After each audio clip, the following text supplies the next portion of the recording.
വേദാന്ത വൈബ്സിൻ്റെ പുതിയ ഒരു ഇൻറ്റ്യൂട്ടീവ് റീഡിങ്ങിലേക്ക് സ്വാഗതം. പതിയെ നമ്മൾ ടാരോട്ട് റീഡിങ്ങിൻ്റെ വീഡിയോസ് ഇടുന്നതാണ്. അപ്പോൾ ഇൻറ്റ്യൂട്ടീവ് റീഡിങ് ഞാൻ ഓൾറെഡി പറഞ്ഞിട്ടുണ്ട്. അതെന്ന് വെച്ച് കഴിഞ്ഞാൽ നമ്മളിലേക്ക് വെളിപ്പെടുത്തപ്പെടുന്ന മെസ്സേജുകളാണ്. ഇത് പല ആളുകൾക്കും മീൻസ് കാണുന്ന എല്ലാവർക്കും ചിലപ്പോൾ ഇത് റെസണേറ്റ് ആകത്തില്ല. നിങ്ങളുടെ ലൈഫ് സിറ്റുവേഷനുമായിട്ട് റെസണേറ്റ് ആകുന്നുണ്ടെന്നുണ്ടെങ്കിൽ ഈ റീഡിങ് നിങ്ങൾക്കുള്ളതാണ്. പിന്നെ ഇതിനൊരു ടൈം പീരീഡ് ഇല്ല. ഇത് എപ്പോൾ കണ്ടാൽ അല്ലെങ്കിൽ നിങ്ങളുടെ ലൈഫിൽ എപ്പോഴാണോ ഈ ഒരു മെസ്സേജ് എത്തപ്പെടേണ്ടത് ആ ഒരു സമയത്തായിരിക്കാം നിങ്ങൾക്ക് ഈ വീഡിയോ കിട്ടുന്നത്. ചിലപ്പം ഈ വീഡിയോ റെക്കോർഡ് ചെയ്തൊരു 5 വർഷം കഴിഞ്ഞിട്ടായിരിക്കും നിങ്ങൾക്ക് കിട്ടുന്നതെന്നുണ്ടെങ്കിലും അതിനകത്ത് പറയുന്ന ആ ഒരു മെസ്സേജ് നിങ്ങൾക്കുള്ളതാണ്. എപ്പോഴും നിങ്ങൾ ഒരു ഫോട്ടോ പിക്ക് ചെയ്യുന്നതിന് മുമ്പിട്ടായിട്ട് ജസ്റ്റ് ഒന്ന് കണ്ണടച്ചൊന്ന് റിലാക്സ് ചെയ്തിട്ട് വേണം ഏത് ഫോട്ടോയാണോ നിങ്ങളിലേക്ക് ഏറ്റവും കൂടുതൽ അട്രാക്റ്റ് ചെയ്യുന്നത് ആ ഒരു ഫോട്ടോയാണ് നിങ്ങൾ സെലക്ട് ചെയ്യേണ്ടത്. അതായിരിക്കും നിങ്ങളുടെ കറക്റ്റ് റീഡിംഗ് എന്ന് പറയുന്നത്. ഇപ്പോൾ നിങ്ങളുടെ ലൈഫിൽ ഈ ഒരു സിറ്റുവേഷനിലൂടെ പോകുന്നൊരു വ്യക്തിയല്ല എന്നുണ്ടെങ്കിൽ ഈ ഒരു റീഡിംഗ് നിങ്ങൾക്കുള്ളതല്ല എന്ന് മനസ്സിലാക്കുക. പിന്നെ ഈ റീഡിങ്ങുകൾ കൊണ്ട് ഉദ്ദേശിക്കുന്നത് നിങ്ങളുടെ ലൈഫ് സിറ്റുവേഷനെ ചിലപ്പോൾ നിങ്ങൾക്ക് നേരത്തെ ഒന്ന് അറിയുവാനും അതിനനുസരിച്ചൊന്ന് കരുതലെടുക്കുവാനും സാധിക്കുന്നതാണ്. അതാണ് നമ്മളുടെ എല്ലാ റീഡിങ്ങും. നമ്മളിപ്പം ജ്യോതിഷപരമായിട്ടായാലും കാര്യങ്ങളൊക്കെ അറിയുന്നതിൻ്റെ കാരണം എന്ന് പറഞ്ഞു കഴിഞ്ഞാൽ അത് ഓർത്ത് പേടിക്കാൻ വേണ്ടിയിട്ടൊന്നുമല്ല. നമ്മൾ ആ കാര്യം അറിഞ്ഞിട്ട് അതിനെ എങ്ങനെ പ്രിവെൻറ്റ് ചെയ്യാൻ തടയാം എന്ന് നോക്കാനായിട്ടാണ് നമ്മളത് ചെയ്യുന്നത്. ഇത് നിങ്ങളുടെ സിറ്റുവേഷനുമായിട്ട് കണക്റ്റഡ് അല്ലെന്നുണ്ടെങ്കിൽ ഈ റീഡിങ്ങുകൾ എന്തെങ്കിലും നെഗറ്റീവായിട്ടുള്ളതുണ്ടെങ്കിൽ അതോർത്ത് നിങ്ങൾ പേടിക്കേണ്ട കാര്യമില്ല. ഇത് മറ്റാരുടെയോ റീഡിംഗ് ആണെന്ന് കരുതിയാൽ മതി. അപ്പോൾ നമുക്ക് വീഡിയോയിലേക്ക് പോകാം. നിങ്ങളുടെ റിലേഷൻഷിപ്പിൽ ഇനി എന്താണ് വരുന്നത് എന്നതാണ് നമ്മളിപ്പോൾ നോക്കാൻ പോകുന്നത്. അതിനകത്തായിട്ട് ഞാൻ 3 ഫോട്ടോസ് തന്നിട്ടുണ്ട്. ഈ 3 ഫോട്ടോസിനകത്ത് ഏത് ഫോട്ടോയാണ് നിങ്ങളെ ഡ്രോൺ ചെയ്യുന്നതെന്ന് നോക്കുക, അല്ലെങ്കിൽ നിങ്ങളെ അട്രാക്റ്റ് ചെയ്യുന്നതെന്ന് നോക്കുക. അത് പിക്ക് ചെയ്തിട്ട് അതിൻ്റെ റീഡിങ് നിങ്ങൾക്കറിയാവുന്നതാണ്. ഒന്നാമത്തെ ഫോട്ടോ സെലക്ട് ചെയ്തവർക്കായിട്ടുള്ള റീഡിംഗ് ആണ്. നിങ്ങളിപ്പോൾ കടന്നു പോകുന്ന ഈ ഒരു റിലേഷൻഷിപ്പ് എന്ന് പറയുന്നത് അതൊരു കാർമിക് റിലേഷൻഷിപ്പാണ്. നിങ്ങൾ ഓൾറെഡി ഡെസ്റ്റിൻഡ് ആണ്. നിങ്ങൾ 2 പേരും ഒരുമിച്ച് ഇങ്ങനൊരു റിലേഷൻഷിപ്പിൽ എത്തണം എന്നുള്ളത് വിധിയാണ്. പക്ഷേ ഈ ഒരു റിലേഷൻഷിപ്പ് മുന്നോട്ട് പോകുമ്പോൾ പല കാരണങ്ങൾ കൊണ്ട് പല തടസ്സങ്ങൾ, ഇപ്പോൾ തന്നെ നിങ്ങൾക്കത് പല തടസ്സങ്ങളും കണ്ടു തുടങ്ങുന്നുണ്ട്. അതുപോലെ തന്നെ ഇത് മുന്നോട്ട് പോകുമ്പോൾ ഈ ഒരു റിലേഷൻഷിപ്പിനകത്ത് വേറൊരാളുടെ എൻട്രി ഉണ്ടാകും. അതായത് മൂന്നാമതൊരു വ്യക്തി ഉണ്ടാവുകയും നിങ്ങളുടെ റിലേഷൻഷിപ്പ് ഒരു ബ്രേക്കപ്പിലേക്ക് പോകുവാനുള്ള സാധ്യത ഉള്ളതുമാണ്.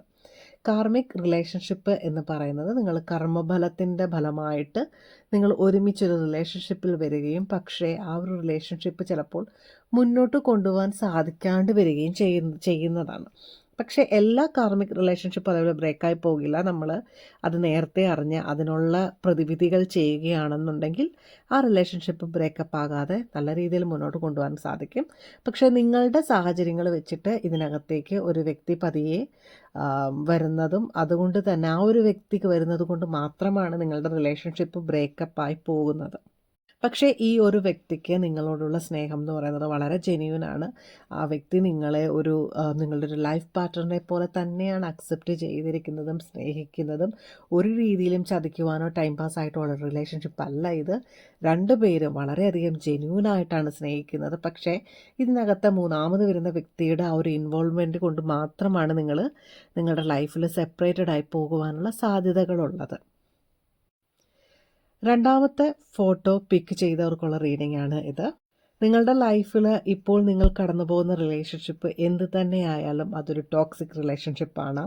അതൊരിക്കലും നിങ്ങളുടെ ലൈഫിലേക്ക് നല്ല രീതിയിലേക്ക് കൊണ്ടുപോകുന്ന രീതിയിലുള്ള ഒരു റിലേഷൻഷിപ്പ് അല്ല.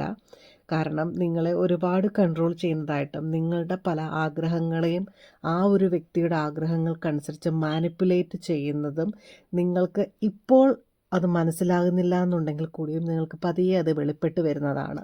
കാരണം നിങ്ങളിപ്പോൾ ആ ഒരു സ്നേഹത്തിൻ്റെ പുറത്തൊരു കാന്താരിയും ചേട്ടനും എന്നൊക്കെ പറയുന്നത് പോലെ തന്നെ നിങ്ങൾ ആ ഒരു വ്യക്തിയുടെ സ്നേഹത്തിൻ്റെ ആ ഒരു കരുതലാണ് എന്ന് ഇപ്പോൾ ചിന്തിക്കുന്ന പല കാര്യങ്ങളും പതിയെ പതിയെ നിങ്ങൾക്ക് മനസ്സിലായി തുടങ്ങുന്നതാണ്. ആ ഒരു വ്യക്തി നിങ്ങളെ കൺട്രോൾ ചെയ്യുന്നതായിട്ടാണ്.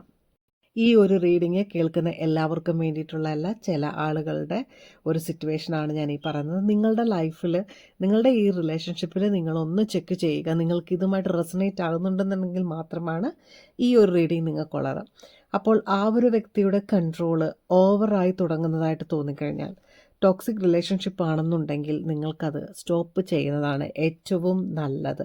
അത് നിങ്ങൾ തന്നെ ഇനിഷ്യേറ്റീവ് എടുത്ത് സ്റ്റോപ്പ് ചെയ്യുകയാണെന്നുണ്ടെങ്കിൽ ആ ഒരു റിലേഷൻഷിപ്പിൽ മുന്നോട്ട് പ്രശ്നങ്ങൾ ഉണ്ടാകുന്നതാണ്. അതല്ല, നിങ്ങൾ മ്യൂച്വലായിട്ട് അതിനെ പതിയെ സ്റ്റോപ്പ് ചെയ്യുന്നതാണ് ഏറ്റവും ബെറ്റർ ആയിട്ടുള്ളത്.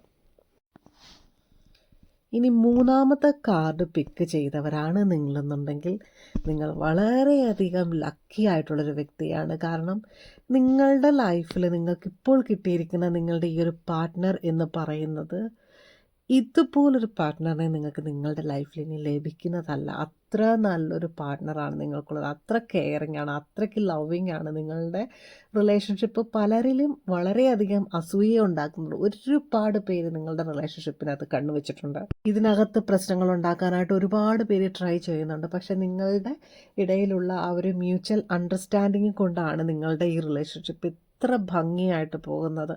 സത്യം പറഞ്ഞാൽ നിങ്ങളുടെ ഈ ഒരു റിലേഷൻഷിപ്പ് എന്ന് പറയുന്നത്, ഈ ഒരു റീഡിങ് ചെയ്യുമ്പോൾ എനിക്ക് കിട്ടുന്ന ആ ഒരു എനർജി എന്ന് പറയുന്നത് ഈവൻ എനിക്ക് പോലും വളരെയധികം അത്ഭുതമുണ്ടാക്കുന്ന രീതിയിലുള്ള അത്ര നല്ല ഒരു സ്നേഹബന്ധമാണ് നിങ്ങളുടേത്. നിങ്ങൾ രണ്ടുപേരും ഒരു സോൾമേറ്റാണ്. നിങ്ങൾ ഡെസ്റ്റൈൻ ടുഗദറാണ്. നിങ്ങളുടെ ലൈഫ് എന്ന് പറയുന്നത് നിങ്ങൾ ഒരുമിച്ച് ജീവിക്കുവാൻ വിധിക്കപ്പെട്ടിട്ടുള്ള രണ്ട് വ്യക്തികളാണ് നിങ്ങൾ. പക്ഷേ എന്നിരുന്നാൽ കൂടിയും നിങ്ങളുടെ ലൈഫ് മുന്നോട്ട് പോകുമ്പോൾ ഇതിനിടയിൽ ഒരുപാട് പ്രശ്നങ്ങൾ വരുന്നതാണ്.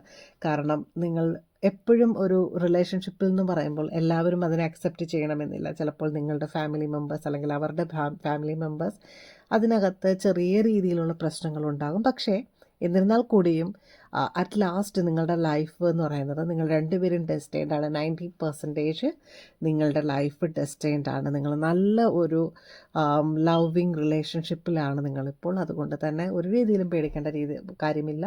നിങ്ങളുടെ ഈ ഒരു റിലേഷൻഷിപ്പ് നല്ല രീതിയിൽ തന്നെ മുന്നോട്ട് കൊണ്ടുപോവുക. ഞാൻ ഈ റിലേഷൻഷിപ്പിനകത്ത് 90% എന്ന് പറയാൻ കാരണം, നമ്മൾ എത്രയൊക്കെ നമ്മളുടെ ജാതകമായാലും റീഡിങ്സ് ഒക്കെ എടുത്താലും അതിനകത്തൊക്കെ തന്നെ ഒരു 1-2% ഡിഫറൻസ് വരും. കാരണം ഏതൊരു കാര്യം എപ്പോൾ വേണേലും നമ്മളുടെ ലൈഫിൽ മാറി മറിയാൻ പറ്റും അല്ലേ. അതുകൊണ്ട് മാത്രമാണ് ഞാൻ ഈ 90%, 80% എന്ന് പറയുന്നത്. എന്ന് വെച്ചാൽ എത്ര സ്ട്രോങ് ആണോ അതിനനുസരിച്ചാണ് ഞാൻ ഈ പെർസെൻറ്റേജ് പറയുന്നത്. അതോർത്തൊന്നും പേടിക്കേണ്ട കാര്യമില്ല. അപ്പോൾ ഈ റീഡിങ് നിങ്ങൾ എത്ര പേർക്ക് റെസൊനേറ്റ് ആയെന്നുള്ളത് താഴെ കമൻറ്റ് ചെയ്യുക.